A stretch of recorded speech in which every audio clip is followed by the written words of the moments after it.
पिछली बार हमने गरुड़ पुराण में नर्क की भयानक सजाओं की बात की थी। कुंभीपाक, रौरव, रूह कंपा देने वाली जगह है। पर एक सवाल तो मन में आता ही है, सजा पूरी होने के बाद उस आत्मा का आखिर होता क्या है? क्या उसे मोक्ष मिल जाता है? बिल्कुल नहीं।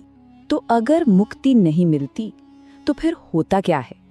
होता ये है कि नर्क की आग में अपने पापों को कुछ हद तक धोने के बाद आत्मा को वापस धरती पर भेज दिया जाता है।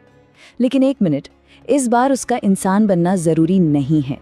तो आज हम गरुड़ पुराण के उसी गहरे रहस्य को समझेंगे कि आखिर कौन सी चीज ये तय करती है कि आत्मा का अगला जन्म, अगली योनि कौन सी होगी। तो चलिए इसी रहस्य को समझते हैं। देखिए, ब्रह्मांड में ना जन्म और मृत्यु का एक बहुत बड़ा एक विशाल सिस्टम है। इसी को कहते हैं 84 का चक्कर या 84 लाख योनियों का चक्र। ये एक ऐसी दिव्य व्यवस्था है जिससे हर आत्मा को गुजरना ही पड़ता है। गरुड़ पुराण और पद्म पुराण के हिसाब से इस ब्रह्मांड में जीवन के एक दो नहीं बल्कि पूरे 84 लाख प्रकार हैं। जरा सोचिए, इन आंकड़ों को देखिए। 9 लाख तो सिर्फ पानी में रहने वाले जीव हैं, 20 लाख तरह के पेड़ पौधे, 11 लाख कीड़े मकोड़े, 10 लाख पक्षी और 30 लाख जानवर। और इन सब के बाद कहीं जाकर सिर्फ 4 लाख प्रकार के मनुष्य आते हैं। एक आत्मा को इन सभी योनियों से गुजरना होता है। 84 लाख, 8 करोड़ 40,000।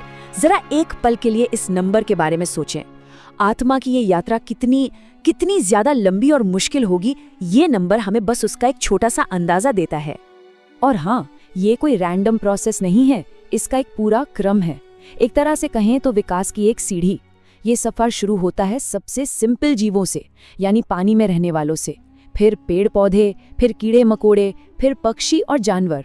और इस लंबी, बहुत लंबी यात्रा के आखिर में जाकर बड़ी मुश्किल से इंसान का जन्म मिलता है। इससे ये बात तो साफ हो जाती है कि मानव जीवन मिलना कितना रेयर और कीमती है। तो फिर सवाल ये उठता है कि आखिर ये तय कौन करता है कि आत्मा को अगला शरीर कौन सा मिलेगा? इसका जवाब सिर्फ एक शब्द में है, कर्म। जी हाँ, कर्म का सिद्धांत यही तय करता है कि आत्मा का अगला पड़ाव क्या होगा। गरुड़ पुराण में भगवान विष्णु खुद गरुड़ देव को बताते हैं कि कैसे खास पापों की सजा खास जन्मों में मिलती है। जैसे कि जो इंसान अनाज की चोरी करता है वो अगले जन्म में चूहा बनता है। जो अपने गुरु या बड़ों का अपमान करे उसे कुत्ता बनकर दर दर की ठोकरें खाली पड़ती हैं। अपने दोस्त को धोखा देने वाला गिद्ध बनकर सड़ा हुआ मांस खाता है। और जो स्त्रियों का शोषण करता है उसे भेड़िया या फिर अंधे गधे का जन्म मिलता है। मतलब हमारा हर एक एक्शन, हर एक कर्म हमारे अगले शरीर का डिजाइन तैयार कर रहा है। ये कितनी गहरी बात है ना, कि हम अपने आज के कर्मों से अपने कल का शरीर खुद बना रहे हैं। अच्छा, अब उस आत्मा की बात करते हैं जिसने अच्छे कर्म किए और उसे दोबारा इंसान बनने का मौका मिल गया। सुनने में तो ये बहुत अच्छा लगता है ना? लेकिन गरुड़ पुराण के हिसाब से ये स्टेज भी किसी नर्क से कम नहीं होता। गरुड़ पुराण में बताया गया है कि माँ के गर्भ में वो 9 महीने एक नर्क की तरह होते हैं। वो आत्मा गंदगी और कीड़ों के बीच में उल्टी लटकी रहती है। पर सबसे हैरान करने वाली बात यह है कि उस हालत में उस आत्मा को अपने पिछले 100 जन्मों की हर एक बात याद रहती है। वो अपनी सारी गलतियों को समझती है, उन पर पछताती है और उसी दर्द में, उसी पीड़ा में वो आत्मा भगवान से रो रो कर प्रार्थना करती है, हे प्रभु, मुझे इस नर्क से बाहर निकालिए। मैं वचन देता हूँ कि बाहर निकलकर मैं सिर्फ आपकी भक्ति करूंगा, मैं कोई भी पाप नहीं करूंगा। तो भगवान उसकी ये प्रार्थना सुनते हैं, उसे बाहर आने का मौका मिलता है। लेकिन ठीक जन्म के समय एक बहुत बड़ी घटना घटती है। एक ऐसी शक्ति काम करती है जिसे वैष्णवी माया का प्रभाव कहते हैं। अब ये वैष्णवी माया क्या है?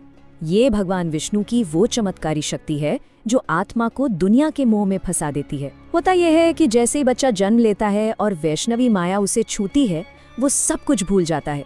अपना वो वचन, वो वादा जो उसने गर्भ में भगवान से किया था, उसे कुछ याद नहीं रहता। अब उसका रोना भक्ति के लिए नहीं बल्कि दुनियावी जरूरतों के लिए होता है।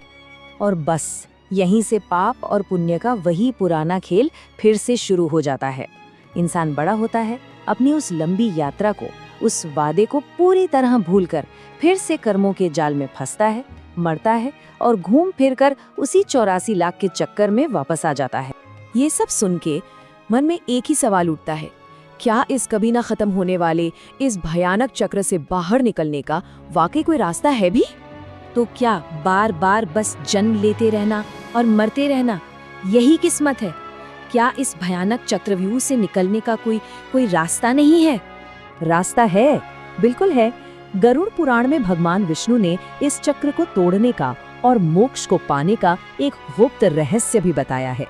तो आखिर वो कौन से काम हैं जिन्हें करने वाला इंसान इस चक्कर से हमेशा के लिए आजाद होकर सीधे वैकुंठ जाता है?